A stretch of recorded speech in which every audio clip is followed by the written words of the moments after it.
What's going on, guys? Tim with the Back Road Garage back again with another video. This video has been long overdue. If I look the same, I got my IMW shirt on for my boy D-Rob. But anyways, if I look the same, I just shot a video on the comparison of the CAE shifter versus the hybrid racing versus the Acuity. So if you haven't seen that one, go check that one out. But in today's video, like I said, long overdue. I haven't had an update on the Type R since probably March maybe. So we're going to go over everything I've done because there's been a lot of things I've done since then. So we're going to go over that. I'll show you guys around the car and yeah, let's get into it. Let's make a good one. So first things first, I had the hybrid racing shifter. Now we're rocking the CAE shifter. We got the white shift knob, came straight from Germany. So you can see it there. I'm going to get a shift plate to cover this up that only has a small hole around the actual shaft. And so that's going to clean it up a little bit. I'm not a big fan. I'm waiting to put something up here and lose my keys down there or something. So that's that. That's one of the first things here. That's the most recent modification I've done. Also, since you saw the trays now, this is 3D printed. Some guy on Facebook actually made it. Let's see.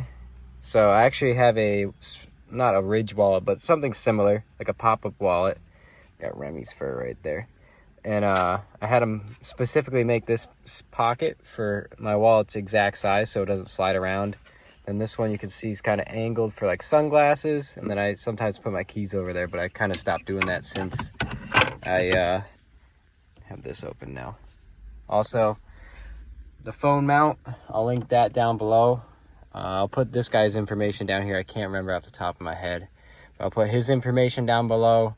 I'll put the information on the actual mount for the Type R in the description below as well. Something I recommend to any car enthusiast. This is the uniden R7. Currently not hardwired. I got to do that. But definitely recommend to anybody, not even if you drive like crazy. It's just good to have. It's just like I tell people, it's not perfect. It's not a cop binder, but it is a tool to prevent you from getting a speeding ticket. So I like to, if we're going on a cruise, I like to accompany the uniden with Waze up on Apple CarPlay. I think that's a good way to have an extra safety net, I guess. So I guess pick your poison. Just one of those things. Just a Honda with a laptop now. So I got the Honda. I don't think I had that in the last video. So I got the Honda because the Honda is much better over the K tuner for the Type R. So I got the Honda with the computer now. I'm actually doing some data logging with Derek at IMW Tuned down in PA. He tuned the car when it was on full bolt-on. So let's jump into that part of the video with what I've done since the last time. If you've been following the Type R videos on the channel, I started with the Greddy, I think it's the SP, the dual tip, the dual spread tip. Started with that, then put an MBRP cab back on, and then got rid of that and put a 271 on, which is a great exhaust, great fitment, great quality, but had a howl when you're going wide open throttle. It had some crazy howl sound that I just was not a fan of. So now we're rocking with the AWE Touring dual phase mid pipe black tip. So definitely recommend that. I know people complain about fitment issues on it, but I haven't. If you put it on, take your time with it. I haven't had any issues. So we'll start at the back here, I guess, and we'll work our way forward. I have a diffuser. I'm not 100% sure. Maybe Aeroflow, something along those lines. I bought it from a kid who parted out his car for like $200. The fitment's great. I like it because it goes below the tips and it looks nice. Makes the car look a little bit lower. It's not too overdone, but I think I'm gonna plan on getting rid of that at some point so I want to pick up a different diffuser with some splats. I got a couple ideas in mind. So if anyone is interested, this will be for sale soon. Get a little better shot right here. Easy install. I've definitely scraped it a bunch of times leaving my driveway. Also, Envision Tuning. Gotta have the Envision Tuning sticker. Hit me up if you need any parts that you see on the car that you like. If you like the wheels, I can get you hooked up for a good price. So just let me know. Instagram's down below. Send me a message. So next thing up here, got the Carus design, however you want to say it. It's the or the spoiler extension. You can kind of tell. I like it a lot more than some of the other, like the APR stuff, because it actually wraps all the way around the front here. So it looks pretty seamless. You just kind of see it. There's like a little seam back here. But I think it gives it a little bit more aggressive look. It kind of looks goofy in pictures, but in person it's definitely a lot more aggressive. So along with the taillights, we got the reverse light. We have this black overlay from the same company. It goes along here. I know they sell the whole thing so it covers up the side marker, but I want to just do the top, kind of tie. I wanted to do it because it's this piece and this, so it ties in with the center lower spoiler here. I think it gives it a little bit cleaner of a look. So just something light. It's all about the little things. Since they are back here, I got I believe it's Sukaban. He's on Facebook. He makes these mud flaps. They're not really mud flaps, they're more of rock guards, and they're kind of like the Z01 concepts, but I think these are a better product. They're adjustable, so you can bring them out, up, down. So definitely highly recommend, because running sticky tires and the way this car is designed, you could definitely use them. Stop those rock chips from happening on your doors. I know a lot of people that, my car is PPF'd right here, but I've seen a lot of people where this thing's just ate up from the front tires shooting rocks at it. As you can see, these are the new wheels. I've been through a couple sets of wheels now. These are Advan RGD2s, 18 by 9.5, plus 35, I believe. Waiting on my center caps to come in, but these are, I think they're diamond black, now I'm drawing a blank, racing diamond black, something like that. They're polished lip with like a very light gray face and then like a darker gray barrel. I think it ties in nice. Wrapped in 265 35 18s, Continental Extreme Sport. Definitely recommend these tires. When I bought these tires in the spring, I needed a set of summer tires, and the Super Sport or the PS4S's were out of stock till September, which is now September. So I was like, I'll just do these. All the reviews said they're comparable, so I have no complaints with them so far. They've been evenly wearing.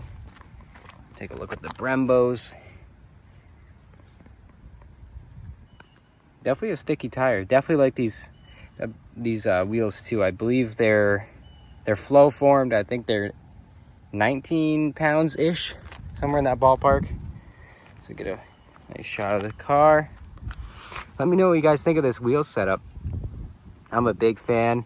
Not many people run these on the Type R, so if I see you running them, I think you're gonna be copying the swag. Just kidding, but if you need a set of these, let me know. I was thinking about doing some sort of group buy through Envision Tuning for these, because not very popular, like I said, but I think they look dope. Especially on the Boost Blue, the contrast is crazy. Up front, can't really tell that anything's done. Pretty much stock still, besides getting rid of the red stripe all the way around. Got another Envision Tuning sticker there. Get a shot on this side. All right, let's pop the hood. We have the XDI fuel pump. Mr. Robinson highly recommended that, even on 93, to just keep things away from the limits on the stock fuel system. That is a big need if you wanted to make any sort of power in a Type R. That's like #1 thing. So I have the whole suite of PRO goodies. Some people will knock me for that, but I haven't had any issues so far. So we got PRL, high volume intake, race MAF, also a must if you want to make any sort of power with these cars. You need the MAF housing.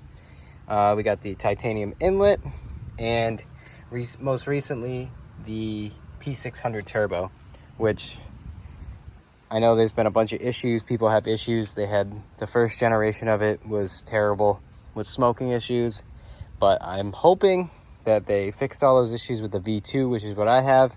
And like 3 days after I put this on my car, PRL came out and announced a P700, which is replacing this with bigger compressor wheels and gonna make more power.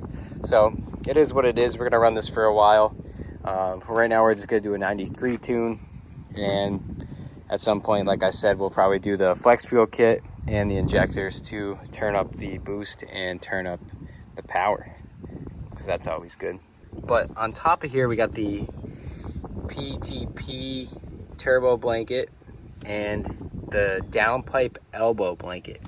Now, I was gonna do the whole downpipe wrap, but I didn't think it was too necessary. Either way, under hood temperatures, especially with the stock hood on these cars, are crazy hot. So either way, I don't think the air is gonna escape. Whether it's tucked in a blanket, the air's gotta go somewhere, the heat's gotta go somewhere.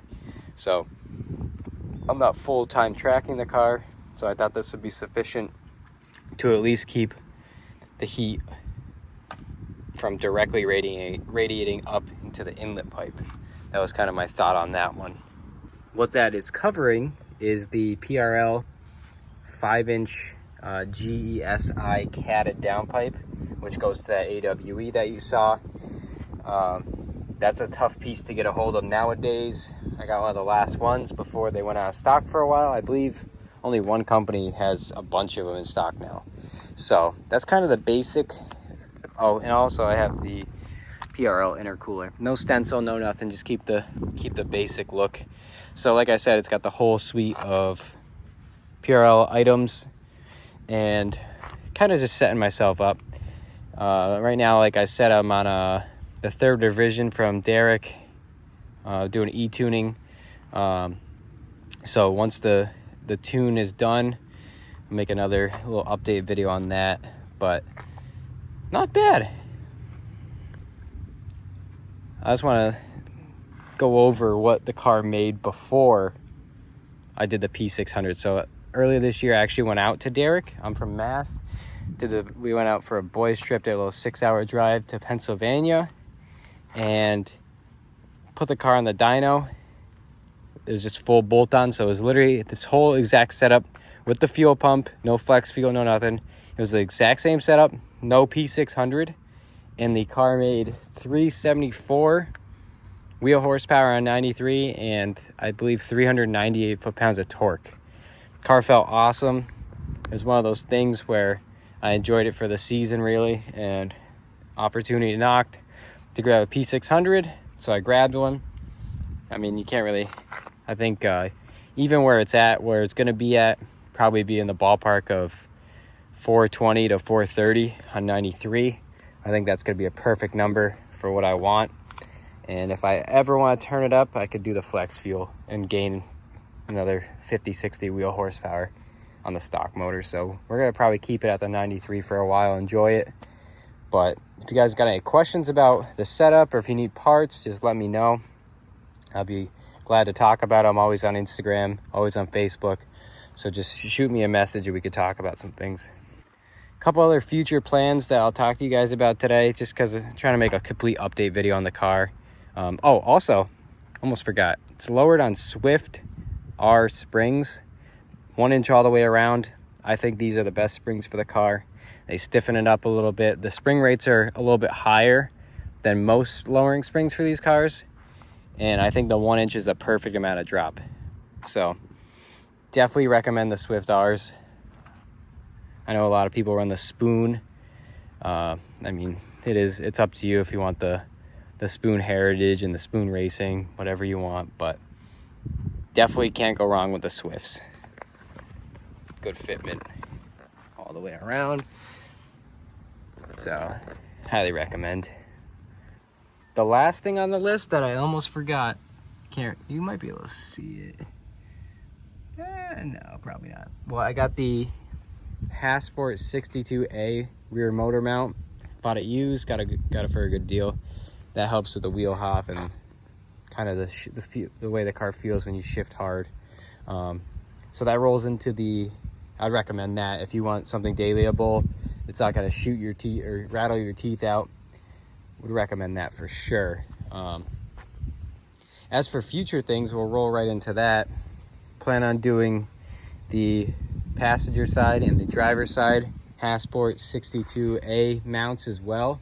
To complete that, I like the look, and I think having it a little bit stiffer would help things a lot more than the rear one does. So we're going to do that. I was planning on doing a radiator upgrade with the Acuity reverse flow hoses. That seems to be a good upgrade for the track, as I'm trying to get into that a little bit more next year. What else do I plan on doing? Like I said before, I want to switch the rear diffuser. That is definitely on the list of things, so stay tuned for that. As for interior, I think for the future I want to get a steering wheel, different wheel. That's probably pretty much it. Maybe a trunk tray, which is not really a mod, but gonna plan on doing that. Got a couple ideas for the side vents here that I want to do. I live in a very poorly designed driveway. That's where my house is. The driveway to it is terrible. So I really want to get a race bred front splitter, but I don't know if I can actually even get into my house or my garage if I do that. So I'm gonna do some testing on that, see if I could figure something out. So I'll either do a race bred front splitter, but I was also thinking about doing the Mugen kit, the paint match boost blue for the front and the sides.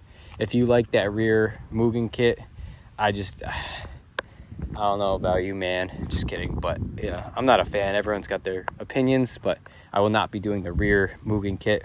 Kind of looks goofy to me, but I guess to each their own. I'm not going to judge.